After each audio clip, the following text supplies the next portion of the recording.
Technology உள்ள வரப்போ அதை நம்ம எப்படி யூஸ் பண்ணணும். நம்ம தமிழ்நாடு மாதிரியான ஸ்டேட்டோட பிக்கஸ்ட் அட்வான்டேஜ் என்ன, டெக்னாலஜி ஒன்று வந்துச்சுன்னா அதை டக்குன்னு அடாப்ட் பண்ணிக்கக்கூடிய ஒரு கேரக்டர் இங்கே இருக்குது. நாம் வேகமாக வளர்ந்ததுக்கான மிக முக்கியமான காரணங்களில் இந்திய அளவிலேயே இது ஒரு முக்கியமான technology adaptation is much important.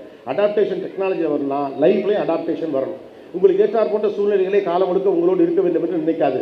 நீங்கள் பார்க்கக்கூடிய உலகத்தில் உங்களுக்கு ஏற்றபடியான சூழ்நிலைகள் எப்போதும் அமையும் என்று நீங்கள் நினைக்கக்கூடாது. உங்களுக்கு ஏற்றபடியாக சூழ்நிலைகளை மாற்றிக்கொள்வது தான் புத்திசாலித்தனம். அதுக்கு அடாப்டபிலிட்டி வேணும். ஒரு மாற்றம் உங்களுக்கு எதிராக நடந்து கொண்டிருக்கிறது அல்லது நீங்கள் விரும்பத்தகாத மாற்றம் நடக்கிறது என்றால் உடனே நீங்கள் சோர்ந்து போய் உட்காருவீர்கள் என்றால் உங்களுக்கு தேவைப்படக்கூடிய விஷயத்தை கன்செக்ட் பண்ணக்கூடாது. உங்களுக்கு ஒன்றே ஒன்று மட்டும் நான் சொல்லுவேன், நிறைய பேர் 25 வயசுக்கு கீழே இருக்கிறதுனால லைஃப்பில் ரொம்ப முக்கியமான விஷயம் உங்களுக்கு பிடிச்ச மாதிரி ஒரு வாழ்க்கையை வாழ்கிறது தான். அதை விட அற்புதம் இந்த உலகத்தில் கிடையவே கிடையாது. உங்களுக்கு பிடிச்ச மாதிரி ஒரு லைஃப்பை நீங்கள் லீட் பண்ணணும். அதுக்கு நீங்கள் தான் உங்கள் உலகத்தை உருவாக்கிங்க. You have to construct your own world on your own terms. Otherwise someone will construct your world.